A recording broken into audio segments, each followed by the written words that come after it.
Hey, good morning, Eastern Oregon, and welcome to this July 2nd version of AM Live on EOA, your connection to Eastern Oregon on the EOA network. And here in a bit, we're going to have Nelson Tracey, the filmmaker who did Breakup Season right here in La Grande, is going to be with us and kind of giving us an update.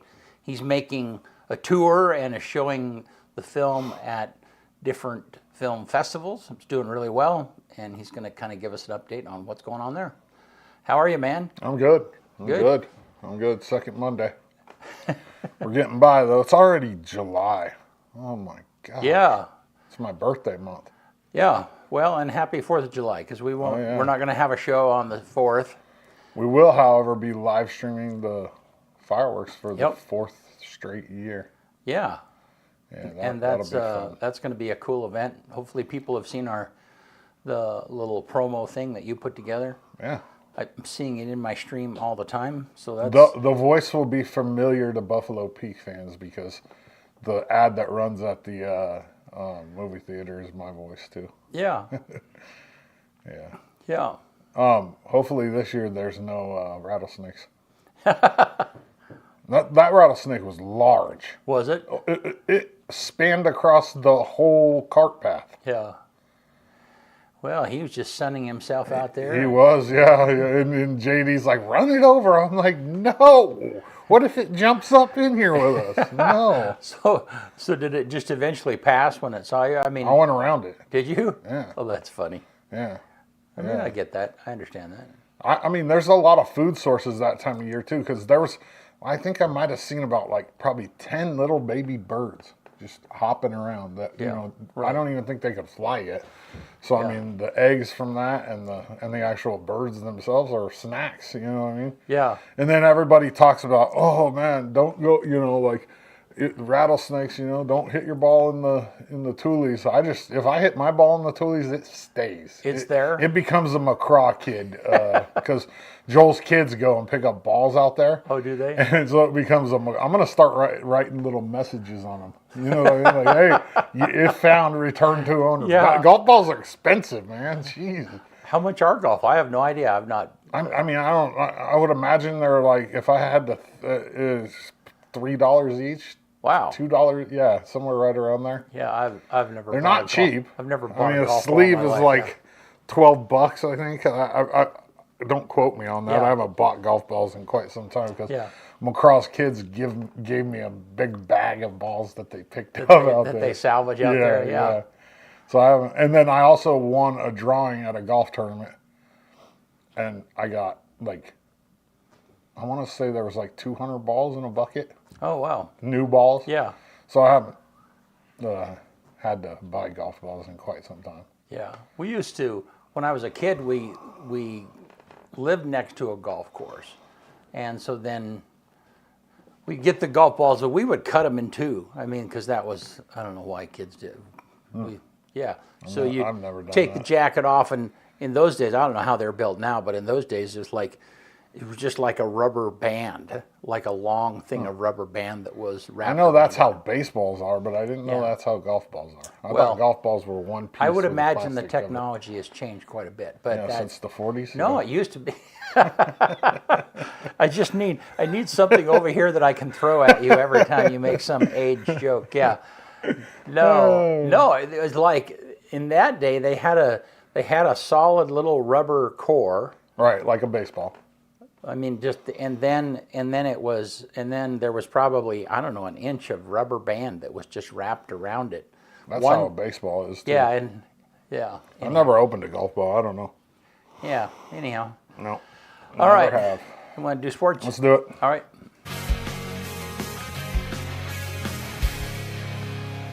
AM Sports Report brought to you by Northwest Furniture and Mattress, right here in La Grande.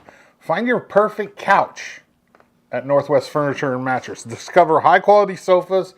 I mean, go check them out. You can't go wrong there. The Daggett family's just got an awesome showroom. They do a lot for the community. Visit them today or give them a call at 541-963-5440. Northwest Furniture and Mattress. Love where you lounge.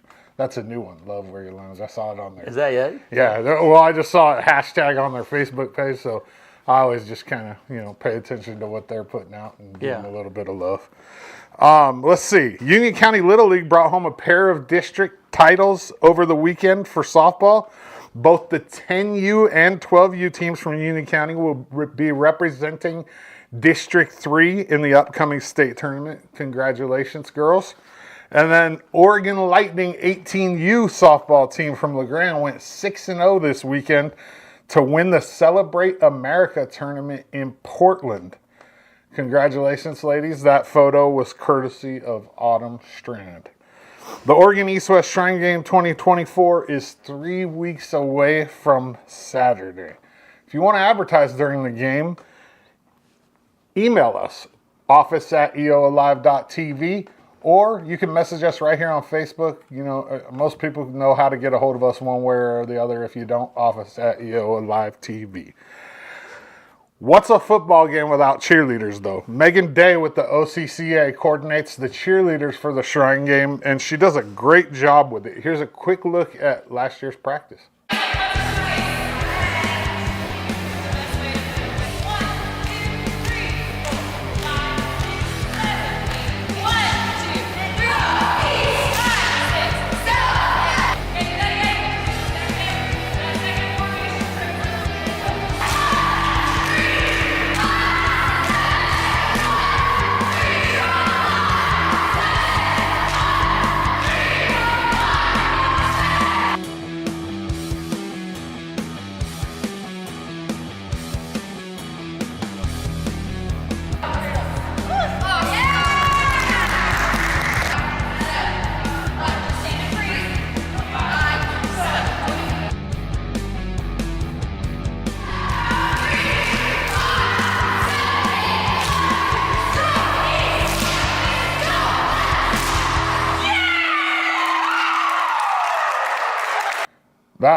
What a fun time that is. That takes place on Thursday. The girls get there and they practice at the high school, and they were just pumped up to have like some media coverage there, and it was a good time. Megan, the coordinator, her passion is cheerleading, and you can totally tell, and it's really awesome. Yesterday I sat down with Elgin High School grad, state champion wrestler, future Mountie football player, and a member of the 2024 East-West Shrine Game. He's the only representative from the Valley this year, and that interview should be coming out either tomorrow or Friday. It just kind of depends on what happens. Pay attention. We talk about, the Shrine Game, about his high school career, his aspirations, and he's just a great kid, so check that out. Finally, the McKinley family needs our help. Cade is going into a sophomore year at LeGrand High School. He's battling a form of Ewing sarcoma cancer. That QR code on the screen takes you directly to their GoFundMe page where you can help out with the family's medical and traveling expenses. They're making like a whole bunch of trips over to Portland every month, and it's just a lot to bear, and if you have any means to help this family, do it. If you aren't a GoFundMe fan, U.S. Bank here in LeGrand has an account set up, the McKinley family or Cade's Courage. If you can donate. You see those bracelets on the screen right there. I still have some left here at the studio. They're free, and they just show that you are, in support of, and it doesn't even have to be monetarily. You can pray for them. You can do whatever you feel you need to do to support them. He's a great kid, and that's a great family, and they've done a lot for this community. So if you have the means, help them out. And Sports Report brought to you by Northwest Furniture and Mattress. Big red rocking chair on Elm, off Adams in LeGrand. All right. Good stuff. Thank you, man. Yeah. Let's take a look at outside. It's a little overcast today, but beautiful. Yeah. I wore a sweatshirt today, but I also left the house at about 5:30. Yeah. So. And then let's look at the weather graphic. See what do we got going? So 81 today. 81? Oh, look at them temperatures that are coming. Yeah. Be hot. Good grief. It goes 87, 94, 96, 98. And then it's just going to smack us So, in the yeah, mouth. and the humidity is like, it's going to be dry. Look at all that. It's 1% or 0%. I don't think that's the humidity though, is it? That's the percent chance of rain. Percentage of chance of rain. Yeah, but I wonder what the. There's no way the humidity is 0. Right? No, you're right. You're right. That's the percent. That's the chance be in that the it's going 30 to rain. percentage or something like 30 or 40. Yeah. But if it was 0 humidity, it would be miserable too. Oof, just everything gets super dry. Yeah, it's like having too much humidity. Yeah. although I would rather have low humidity than too much. Oh, me too. Oh, yeah, when I was in Atlanta, I touched down in Atlanta one time, flying to Alabama and then to Miami, and I mean, literally, I got off the plane. I got on the plane in Portland in sweatshirt and sweatpants, just lounging. Got off the plane and I was soaked by the time I got to the end of the tarmac, just from sweating. I had to change in Alabama, I had to change my shirt about 5 times a day. No, it was the humidity. I mean, I lived in Kansas City for 4 years, and it's just like, it just sucks everything out of you. Yeah. Bud says, perfect weather for the Moonlight Tournament. Oh, is that? I haven't heard anything about that. I have seen nothing on social media about Moonlight. So if that's coming up, I mean, apparently it is. Bud says that it's perfect weather for the Moonlight Tournament, so I'm assuming it's like coming up maybe this weekend. Yeah, maybe but so. I've seen absolutely nothing. So they're not doing a good job of pushing it, because I mean, part of my job is being on social media, and I spend a lot of time on there, and I've seen nothing. Yep. All right. And so did we already talk about the details about Buffalo Peak, the Thunder at the Peak yet? Yeah, we said, 4th of July, we'll start the stream at about, 5 minutes before dark. Yeah. And, it's just going to be a live stream of the fireworks like usual. Right, and then people might go live a couple times before then, just to check in and see what people are doing. There is going to be, so there's stuff happening all day in Union during the day. Cornhole tournament at 5 Yeah. at the Baptist Church. Vendors downtown from 6 to 9, and then fireworks at dark up at the golf course. All right. Yeah. Cool. So, hey, one of our sponsors the next few weeks is going to be the LeGrand Fire Department, and they're looking for a 911 dispatcher supervisor for the 911 center that is here in LeGrand. And for those that might not understand, it's kind of a division of responsibilities. The sheriff's department takes care of the jail for all of the agencies, and the police department takes care of the 911 dispatch center for all of the agencies. And so they're looking for a supervisor, along with the other requirements that they have. They're looking for people that need to have 5 years of experience as a dispatch person. And if you or you know someone that's qualified for that job, be sure and check out the information at lgpdjobs.com. LGPD, LeGrand Police Department Jobs.com. There's information there. So, alrighty. So here in just a minute, we're going to have Nelson Tracey with us, the director of the film Breakup Season, just as soon as we get back. 4th of July is literally around the corner, and if you haven't been to Buffalo Peak for Thunder at the Peak, you're missing out. Thunder at the Peak is the only fireworks show in the valley. It kicks off with a cornhole tournament at the Baptist Church at 5 p.m., followed by vendors in downtown Union from 6 to 9. Then make your way up to the golf course for plenty of music and camaraderie, with the fireworks kicking off at dark. EOA Live is proud to partner with Buffalo Peak, and will be live streaming the fireworks for the 4th consecutive year on our network. Bring the thunder this 4th of July and meet me at the Peak.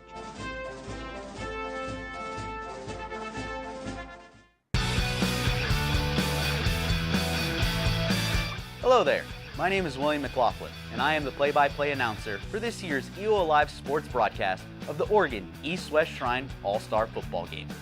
This is my 4th consecutive year doing this, and it is truly an honor. This game means a lot to me, not just because it showcases great athletes from around the state of Oregon, but also because I was once a patient of Shriners Hospital for Children. Shriners' motto is love to the rescue, and they truly mean that. The work they do for children is truly amazing, and it makes a difference. Trust me, I know from personal experience. If your business is interested in being a game day sponsor for this year's game on July 27th, reach out to EOA TV today. We offer multiple sponsorships, including game title sponsor, game sponsor, quarter sponsor, replay sponsor, and more. Consider being a sponsor today. Not only does it go to a great cause, but it's also a great way to promote your business throughout the region and on the only broadcast of the East-West Shrine All-Star Football Game.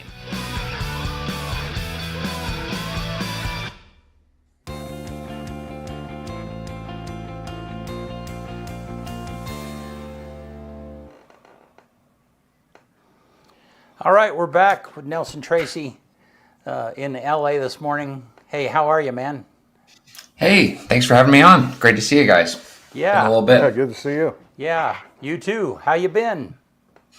Been good. Been very busy. Yeah, just doing the, getting the movie out there little by little, one city at a time at this point. So, yeah, I think last time I spoke with you two, we were in editing because it was about a year ago, and now we've completed the film itself. We completed it in February, and then right away in March, we played at our first film festival, which was the Desertscape Film Festival in St. George, Utah. And that kind of kicked off a nationwide film festival tour and taking it all over the country to various film festivals of all sizes and bringing it to audiences all around the country. So talk to us a little bit. I mean, we have no knowledge about how to get a film. That's all right. So, I mean, is that the means by which independent filmmakers get their film out there often? Sure. Yeah, no, great question. So yeah, just for context for anyone who isn't familiar with the project or hasn't heard about it before, Breakup Season, it's an independent film that we shot in La Grande, Oregon, all around town in February of 2023. Because it was done independently, we don't have what is called distribution, and that is what gets it out into the world. So in traditional movies, that was like getting into movie theaters, and then streaming came along and it became Netflix and Hulu and those places. And so we are independent. So what you do is you take it to film festivals first and you generate interest, you get some press and critic reviews, and you show audiences that it's a good movie and we've gotten good reviews, and so that it's compelling and interesting to people, and that kind of put your money where your mouth is in front of real audiences all over the country, whether it's in North Carolina or Chicago or New York or La Grande. And so that's a way to showcase what the film is, and then eventually generate interest that will get it for a more wide release happening around Christmas time. So then how do you get to the wide release part? Sure. I mean, talk a little bit about that. Yeah, so that's kind of all happening behind the scenes with the film festivals. Is you're meeting with various sales agents who work a little bit like when you publish a book, you have a publishing agent, and publishing agents have relationships with people who publish books. Sales agents have relationships with distributors and play outlets to get it out there. And it's not just putting it in theaters or getting on streaming anymore. It's also, like VOD and AVOD and all these different outlets and that can get at different places. So building relationships with different partners who can then connect you to the right avenues, and treating like a product that you want to get out into the world, and taking any and all different ways that you can do that and being strategic with it. So it's just building relationships with the right people who do have those existing relationships. Yeah, so do you have, like an artist might have an agent who is promoting them. Do you guys have an agent that promotes your film, or is that you? Yes, eventually we will have an agent. We don't at the moment. It's just us. It's the true independent spirit working on securing that. And so for the time being, that's where the film festivals open up doors, and those agents and distributors are often paying attention to film festivals and reaching out to filmmakers or seeing the films there. So right now I'm just kind of acting as my own agent, but eventually I will have an agent at some point. Yeah. All righty. Well, let's. I tell you what. You sent us some pictures. We'll just go scroll through those, Gabe, Sure. real quick, and and these are different film. I would imagine different film festivals that you've entered in, and so on and so forth. And kind of the unique thing about a film festival is that you get to the audience gets to ask questions of the people representing the movie that are there. Is that a fun process for you? Yeah, so these are from the Desertscape Film Festival, which was a really special one because it was our world premiere, meaning it was the first time any audiences anywhere in the world had ever seen the film. And it was in St. George, Utah, which was really cool because I live in Los Angeles, we shot the movie in La Grande, Oregon, and I'm from Denver, Colorado. If you were to draw a triangle and find the exact middle of that triangle, it would be St. George, Utah. And what it meant was we could bring people from all of those places. And so we ended up having 49 people travel in for the film festival on top of the film festival's audiences. And so it was as good as it gets in terms of first. And now we're looking at some pictures from stills from within the movie, from the finished film. Just giving La Grande audiences a sneak peek of what they're going to see in the film. So yeah, and there's filming behind the scenes, just kind of what it looks like with crew and all that. Downtown La Grande, a lot of fun.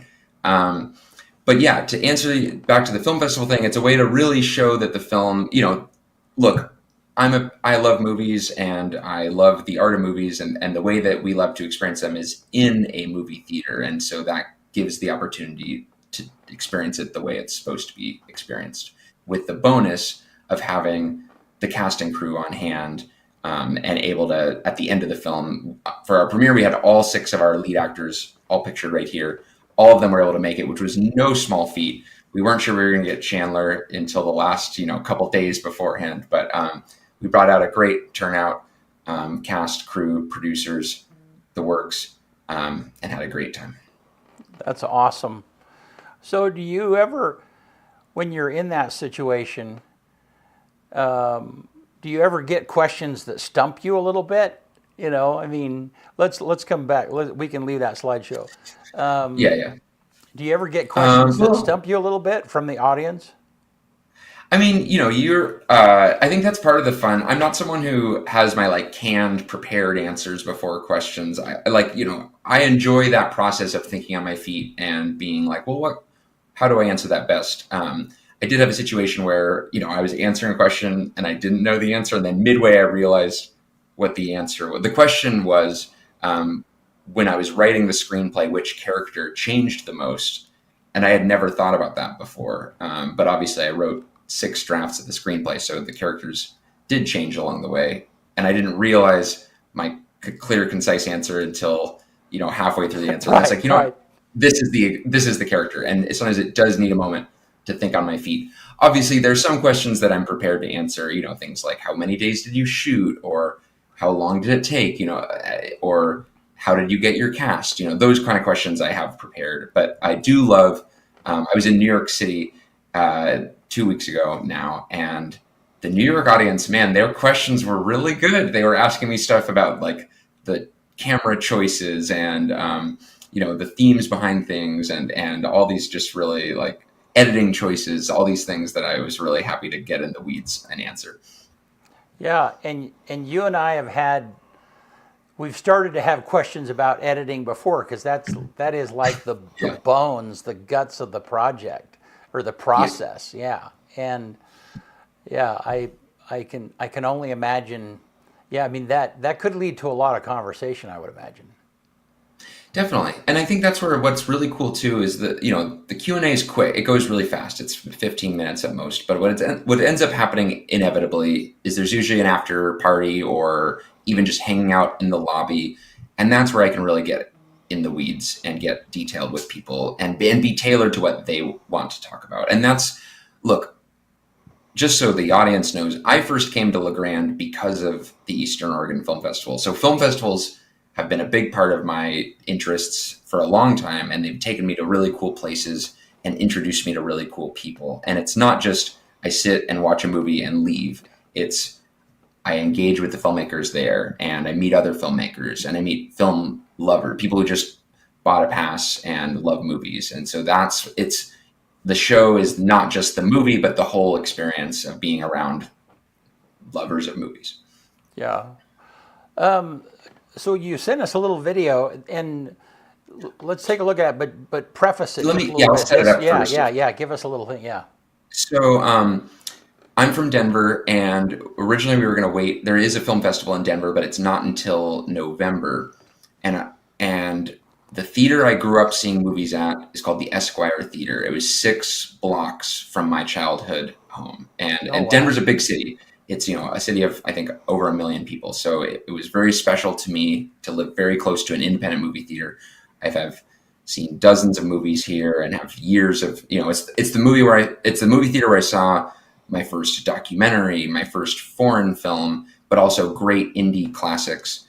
I found out that the theater was going to be closing permanently in July of this year, and there was nothing that could be done about it, and I was very devastated. So to turn a good thing into bad, I said, all right, rather than wait for the Denver Film Festival, let's go for it on our own and just four-wall it, meaning we're going to do our own promotion, our own marketing, sell our own tickets, and make it a big event. And so we brought in Chris Jennings, who is a LeGrand resident and also a producer on the film. He came in along with another producer, Rafi Jacobs, and 2 of our actresses, Brooke Hogan and Carly Stewart. And we built our own event. And being it was a hometown audience for me, we were able to sell the theater out and completely fill the theater. So what you're about to see is a recap highlight reel of what was a one-of-a-kind event on June 19th. Cool. All right. Well, let's kick this off.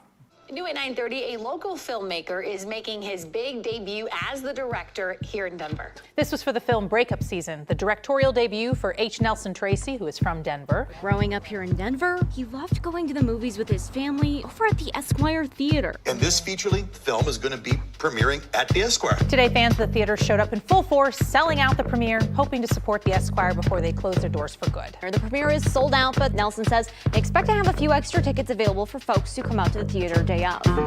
How many times have I felt this good? About 15 or 20. How many claps can my little miss do? Infinity, baby. How many friends can I make tonight? I want all of you, baby. And that's what I'll tell you.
Very cool. Yeah. That doesn't. Yeah. Go ahead. How was that? I mean, even watching that, I can tell that just takes you back to however you were feeling in that moment. Yeah, no, it's I enjoy it. Just, it's a blur when it goes by, and, imagine a theater full of my 92-year-old grandmother was there. Both my parents and my stepmom was there, my cousins and and then friends of friends, and then also just random people who saw it on the news and bought a ticket. So, just truly a full house of Denverites and people who love movies. And, they were, I guess what I'm grateful is I wouldn't have hosted an event like that if I didn't feel like I had a special movie to share. And, there were scenes in the movie where people were hanging on every single word, and you could hear oohs and ahs and, and laughter, and just the excitement of watching the movie in a great venue with a full house. It doesn't get any better. And yeah, just still kind of coming down from that glow. Yeah. And I've never done movies, but I've done, productions that I've worked, months on, and then to watch them show in front of a live audience, and just see them respond. The places where you wanted them to laugh, they did, and the places where you wanted them to, you wanted it to be emotive, and it was. And I mean, that's got to be pretty rewarding for you. Yeah, it's really, I've seen the movie now at a few different venues and a few different places, and there are a few jokes that I can always rely on, and it's really fun. But then there are some surprises. There's some where they're like, oh, I didn't know that was funny, but okay, tonight it is. And then there are moments that are, what I really am proud of the film for is it's a really great balance of comedy and drama. And there are dramatic scenes. I mean, the movie is called Breakup Season after all. And so you can imagine where some of the storyline goes. And so, there is, in the dramatic scenes, you can feel that pin drop silence, and it makes it all the more powerful because 10 minutes earlier, the audience was, laughing and having a ball. And then suddenly it's silent and they're, engaged and paying attention in that way. And that's what, when I think about the movies that I love and the movies that I aspired to make as a filmmaker, I like movies that run the gauntlet of emotions, because that's how life is. It's like there are funny moments in the saddest of times and vice versa. Yeah. Here's a little bit of a technical question. So you wrote the movie, you had an idea of how it flows from beginning to end, but you don't shoot it in order. You shoot it according to what's convenient. So, whatever the case might be. And so, sure. So what was it like when it finally came together for you? I mean, are there ever times it's like, oh, maybe I should move this scene, should be shifted around just a little bit. It makes a little bit more sense. Was there some flow adjustment as you were putting that stuff together? That's a really good question, and that is very astute. So just yes, movies are usually shot based on it takes a lot of time and effort to move the camera and the gear, and it's a big, basically moving army everywhere you go. So you don't want to have to move unless you absolutely have to. And then even within the house, for example, we did all of these scenes in the upstairs first so that we could just essentially wrap out the upstairs and not have to keep lugging stuff up there, and rather than bring the camera up and down and up and down. So finish everything upstairs first and then move downstairs, and then so on and so forth. And Stephen Mastercola, who is a producer and the first assistant director, is the schedule maestro. So he's the one who he'll read the screenplay and be like, this is the order of operations that it makes sense based on, the most efficient. And that's good because it gives me the most time to do scenes. If we're not wasting time moving gear around, I get more time for more takes and more time with my actors to do rehearsals and all that stuff that really makes a big difference when you see a final movie, that when I've had time to really work on that stuff. So then when you're shooting the movie, there is a feeling, especially on the first couple days, where you're like, I hope that's all coming together, but I can't quite see everything because I'm only seeing fragments from throughout the shoot, And then I think it was like the second Monday, so day 6 of shooting. It was a 3-week shoot. We had 15 days, not including getting a lot of the B-roll, like the beautiful snow coming over the mountain and stuff like this, those kind of shots that LeGrand had no shortage of.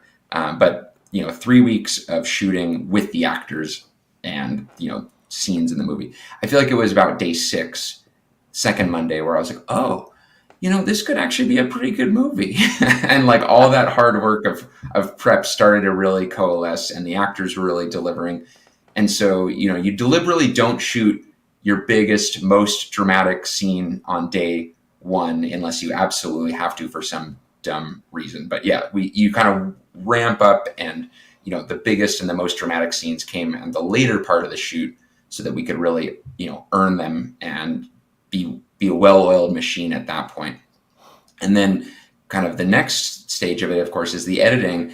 And, it's not a screen. I didn't have the luxury of just going to shoot a bunch of stuff that I wasn't sure was going to make the cut. So most of what I shot ended up being in the final film. Obviously, I ended up cutting a couple of scenes, but not a ton. And so I think once you see it in the edit, I think what I noticed is that sometimes a scene would play really well in a vacuum on its own, like a great 2-minute scene that would feel really interesting.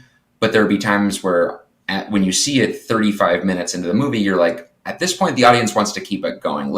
And we actually don't need this information at this point in the story, or it's starting to feel like redundant. And so let's keep it going. And so that is the editing process, and that is its own, time consuming thing that's really enlightening, because you really don't know what you have until you start cutting with it and putting music to it and all that stuff. And then it's like, oh, this is a better sense of how the movie flows. Yeah, and I would imagine that, when we work on stuff and it's dry and, we're trying to get someplace, but the minute you throw music in and it's the right thing, then it's like, oh man, this feels good. This could work. Yeah. Yeah, I think you'll see the movie in October. And I think the hardest part of the whole movie was the first few minutes, because, you have to get people in the movies quickly. And we know that a lot of people are going to see this not in theaters, but at home. And people can shut it off after minute one if they don't like that first music cue, or if they think, it's boring in the first couple seconds. And so, we have an opening credits that started out as a 5-minute long opening credit sequence. And it was way too long. And that seems obvious now, but at the time I was really precious about, I had this cool concept for this long intro to the film that in the final cut, it's a minute long. It's really quick. And it was a case of, like, as an editor, like storytelling as efficiently as possible and finding the right music cue. I probably went through 10 legitimate music contenders. So I was like, I'm one of these 10 could be it. And so that's a lot of trial and error, asking my friends what they think and trying at different edits to different music cues, because it's always going to be a little bit different, how it times out with the music. And finally, I'm really happy with the opening, not only the editing, but then the music that goes with it. And yeah, it just kind of, you've got to have a good foundation. And as a director, you have to trust what you have without any of the music, but it's like it finally comes in full color when you hear it with the great soundtrack.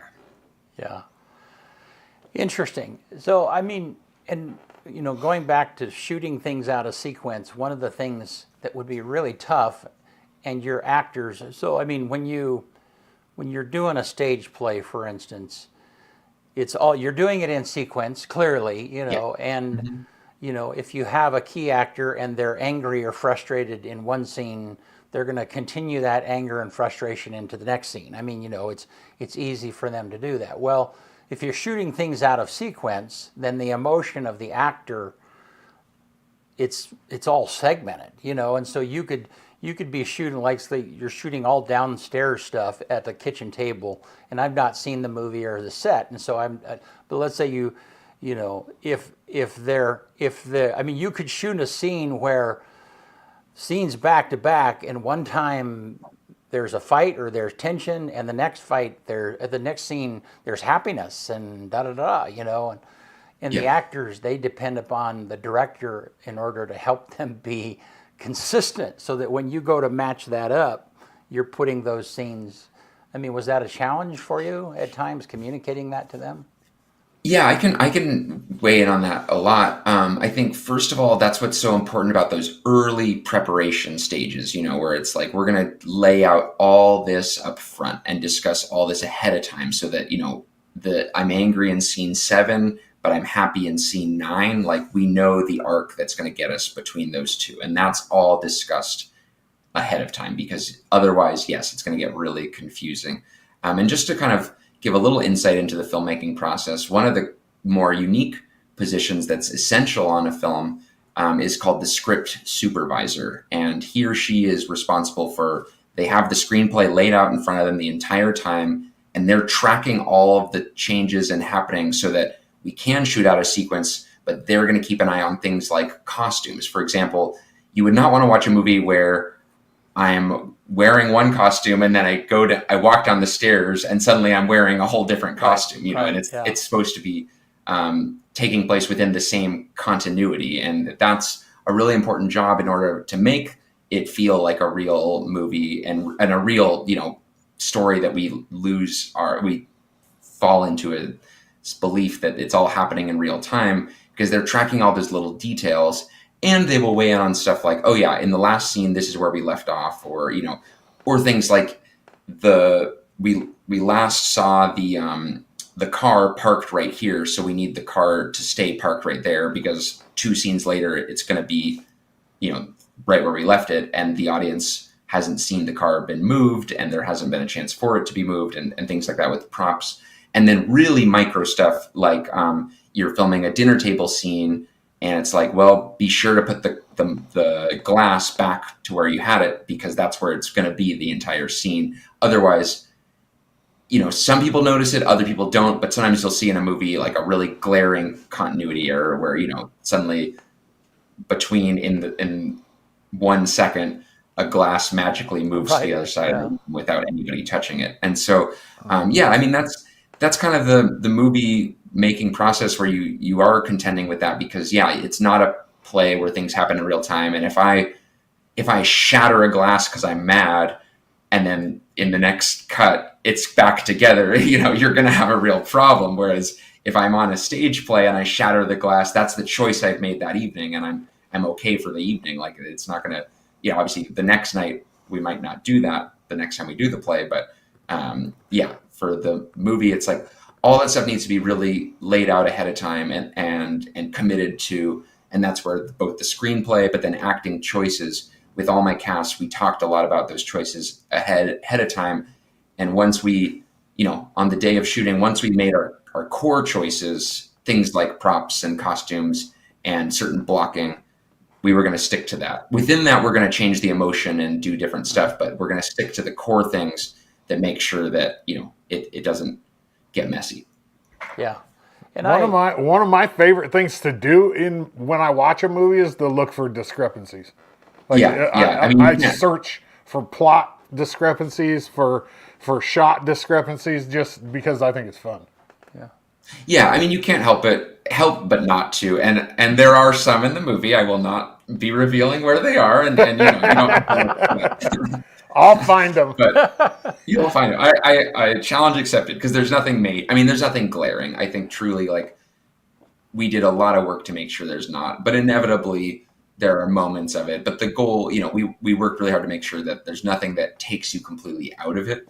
I saw another movie at a film festival this year where in one shot, the character was wearing blue sneakers, and the next moment they were wearing pink sneakers. And I was like, guys, like, come on, we can do better than that. So there's nothing that glaring. But, of course, there's some little things. And I welcome the challenge. Go for it. Go see what you can find. Well, we've all seen those errors, but I had never thought about the emotional continuity, and how complicated that would be for the actor at times, to be able to keep track of that, or to remember, oh, that's right. This is, anyhow. So isn't that one of the major gauges on whether an actor or actress is good or not? Whether they're able to hold, their emotions and to shift back and forth? I think so. I think there's a lot of stuff where I was working with, actors on a caliber I'd never worked with before, really professional grade actors, people who've been doing this their whole lives. And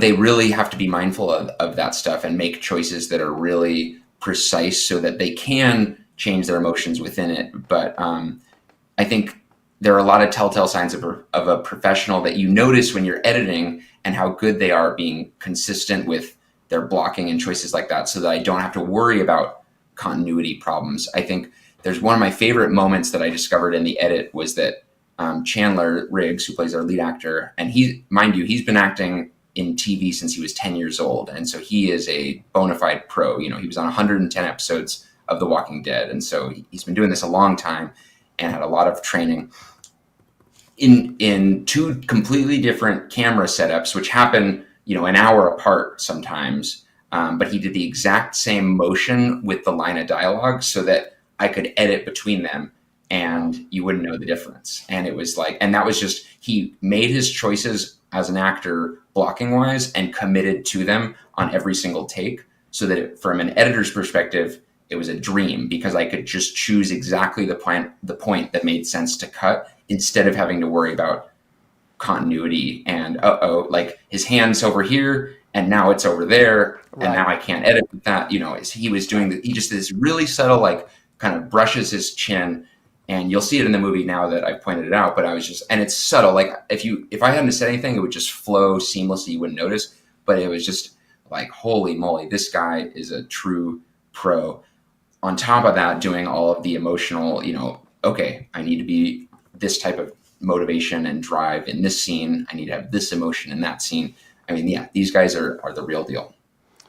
Well, and that, man, I appreciate that. And then, you see also, I mean, I've done some acting and some stage stuff, but the nuance, the expressions, I mean, that is super crazy that, a really good actor can communicate something just by, a raised eyebrow or a smirk, or, I mean, it's just, and do you direct that stuff, or do you just hope that they do that? I don't know Well, actually, let me talk about our lead actress, Samantha Isler. And she, I think, that's her biggest strength as an actress, is she can convey stuff with her eyes and with single expressions, to the point where in the edit, I cut a lot of dialogue because she was telling the audience everything she needed to with her face expressions.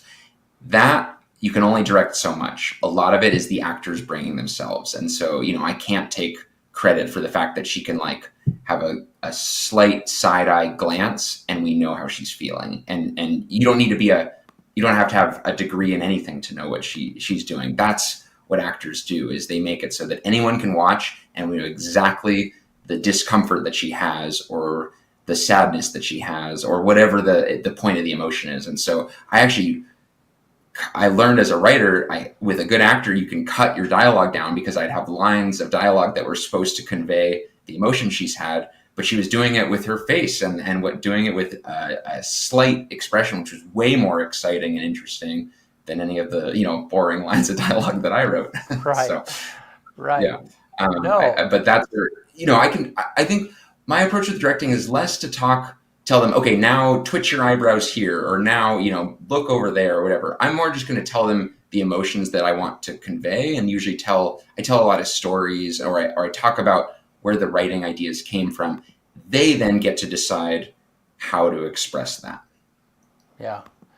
Well, and that, I really appreciate, because that's not who I am as an actor. I'm just working on trying to get the lines right, let alone to react in the right way to something that's being said, So that's that's admirable.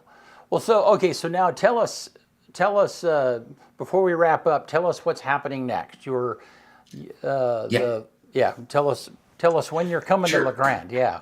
Yep, absolutely. So we have, including the ones coming up, we've got about 20 film festivals confirmed so far, and we're waiting on many, many more, and they're all over the country. Next up, I'm going to Tulsa, and then I'm going to Waco, Texas. But for La Grande audiences, the date to save is October 18th, which will be when we are in La Grande, Oregon, as part of the 15th Eastern Oregon Film Festival. And this is really a homecoming for us. This was a film that was born out of the Eastern Oregon Film Festival. I first came to this film festival 5 years ago. and I've been coming back basically every year since. I think I missed 1 year, but this film was developed through a program called the Eastern Oregon Filmmakers Residency, and it's really finally a chance, because the audiences in La Grande have been very patient, but we wanted to bring it back to where it all started, at the Eastern Oregon Film Festival. And that happens every October, but this year is going to be a banner year for the film festival. And our film is the Friday night film, right smack dab in the middle of the festival. And passes are now on sale. You can go to eofilmfest.com and, get a pass, come for the whole weekend. But the showcase, bringing Breakup Season back is really going to be a centerpiece event. A lot of special people are going to be coming into town. It'll be my mom has never been to La Grande, Oregon. She's coming for the first time, and then we're working on bringing as many of the cast back as we can. I can't confirm anyone yet, but you can be rest assured we're working on bringing some very special guests. What year was that film residency? 2021? 2021. So yeah, I was here for the month of May 2021. That's when that I was the first time you were ever on the morning show.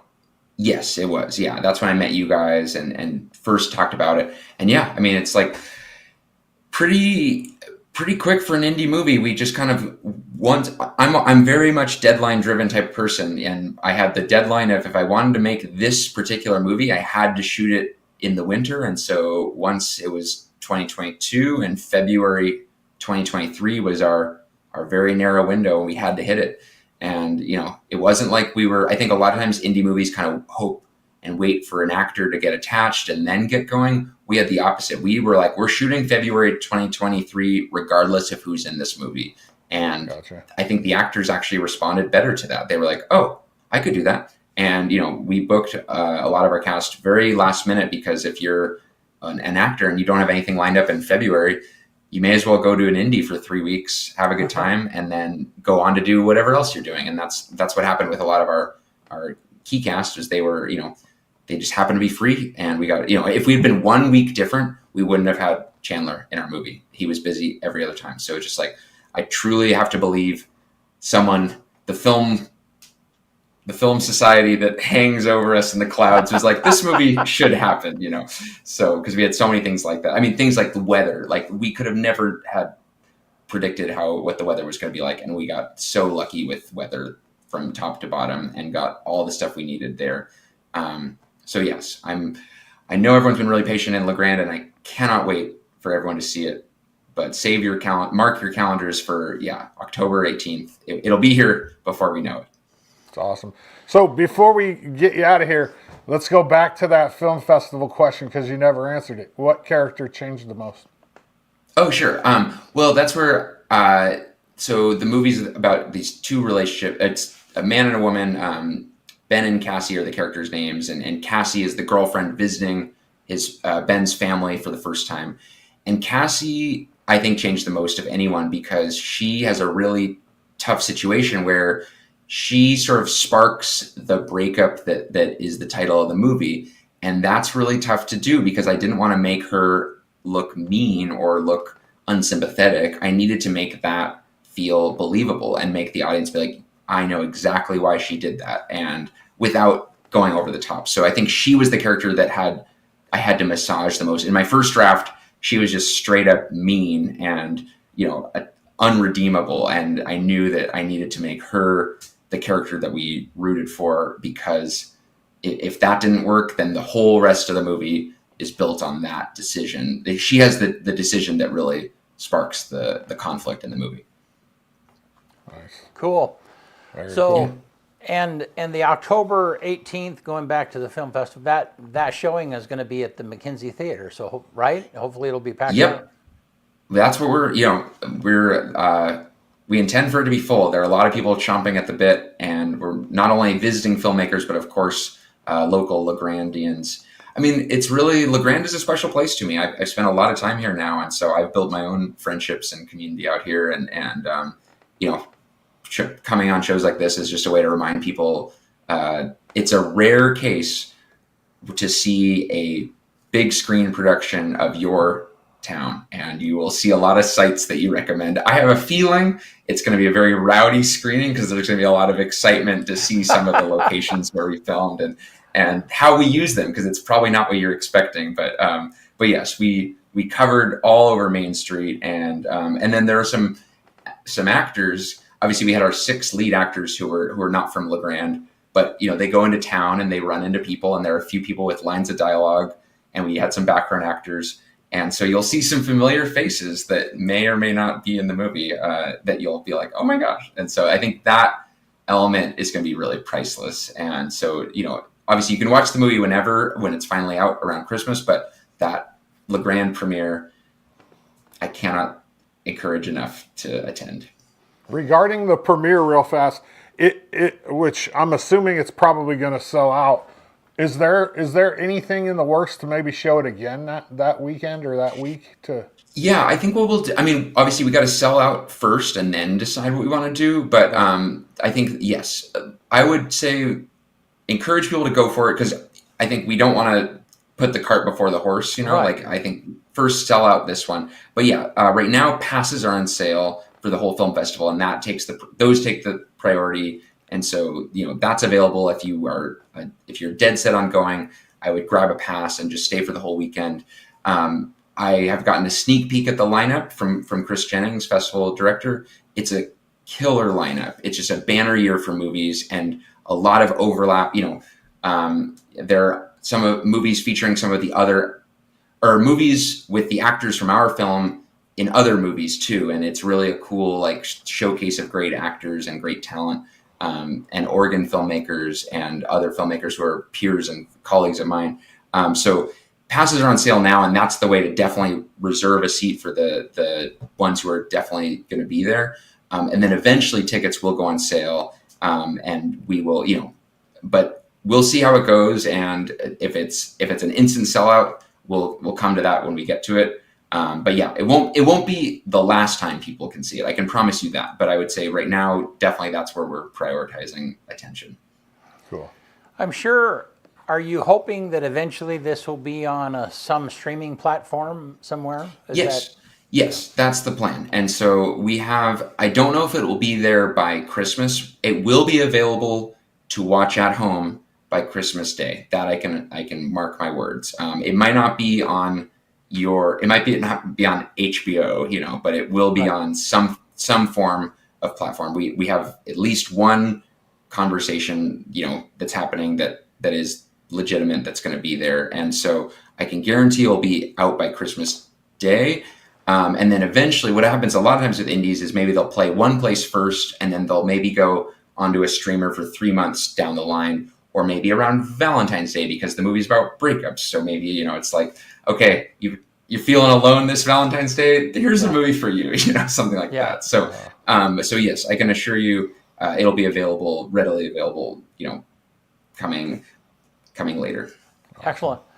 Well, hey, Nelson, thank you so much for being with us today. And giving us the update. We're excited for this. It's like, this is awesome. And thank you, Brent. Yeah, no, let's definitely circle back as we get closer to it, and sort of we can hype it up even further. But I'm always happy to come back, and you have a really cool kind of archive of the status of the project, because you've seen it along the way. And a year ago I was deep in the edit and I didn't even know how the final film was going to look, and now it's like the movie's done, it's on its film festival run, and then we'll have a big update come October, and you can finally see what I've been talking about for years now. So yeah. Well, and I want you to know that there are signature businesses here in the Valley and signature property owners that they buy property here and they invest in LeGrand. They're business owners, they invest in the local sports teams and so on and so forth. We love doing business with those kind of people. But there's also owners. They're owners of property and so on and so forth, and they invest in LeGrand and in Eastern Oregon, and it makes a huge difference. And sometimes that investment doesn't pay for itself. Sometimes it doesn't make sense. And I guess I just want you to know that I see the investment that you guys have made in the film, in this community, and I appreciate it. I mean, I recognize that's Thank you. It's not always been easy for you. I mean, I've This is true. There's some Yeah. times No. that it would have been a lot less expensive to make the film somewhere else, or the community. I mean, you just run into roadblocks, whatever it might be. And I just want you to know that I appreciate your investment. I appreciate you doing it Thank here. you. It makes a difference. Yeah. Thank you. Yeah, no, that's not lost on me. And yes, LeGrand is not the traditional place to make a movie. It was the first movie of any scale that had been made here in a very long time. But that's kind of from a creative standpoint, it added a lot of unique character that wouldn't otherwise be there. But yeah, I mean, I do love LeGrand, and it has created some challenges at times, and there's a financial element that's very difficult and that I continue to work on. But if it allows me to make movies, I will do that hard work to get to have the satisfaction and make something special. So yes, thanks. I really appreciate you saying that. Yeah. And more to come. All righty. Awesome. Well, thanks a bunch. We will. Yeah. We'll talk more down the road as we kind of Sounds ramp good. up to the local premiere here. Thanks a bunch. Absolutely. All right. Good. All right. You want to get us out of here? Let's do it. It's already that time, huh? Yeah. July 2nd, on this day, 1865, one-time Methodist Reformed Church minister William Booth and his wife Catherine Booth found the East London Christian Mission. What's it called now, BC? Salvation Army. Salvation Army, it is. 1881, U.S. President James Garfield is shot by Charles Guiteau, who was like trying to become president himself. Okay. And dies 79 days later. Wow. 1962 on this day was a huge day. 1962. It happened in Rogers, Arkansas. A store opened. What store was it? Rogers, Arkansas. I don't know. Sears, The Montgomery. very first Walmart ever. Really? Yep. 62. Yep, Wow. Sam Walton. Okay. We'll jump all the way 40 years later. No, actually, let's make that 60 years later. 2022. The earliest evidence for the use of opium from 14th century BCE found in burials in what is now Israel. 14th century? Like they were smoking opium in the 14th century? The number one song on this day in 1974, this one's for you, bud. This is like right in your prime time heyday. Sundown by Gordon Lightfoot. Mm-hmm. Yeah. So how old would that song would be? 50 years old. 50. What year was it? 1974 on this 74. day. 50 All right. years ago. And then the quote of the day comes from Bob Marley. One good thing about music, when it hits you, you feel no pain. One more time. One good thing about music, when it hits you, you feel no pain. Have you seen that Bob Marley film? No. Yeah, I haven't either. So. Nope. All righty. Well, thank you guys for being here. No show on Thursday, but there will be a stream Thursday night, probably starting 9. Yeah, we might go live a couple times just to touch in with people before that, but yeah, it'll probably be like 10 because it doesn't get dark till late now this time of year. Yeah, so be sure and tune in for that. And other than that, we'll see you next Tuesday right here.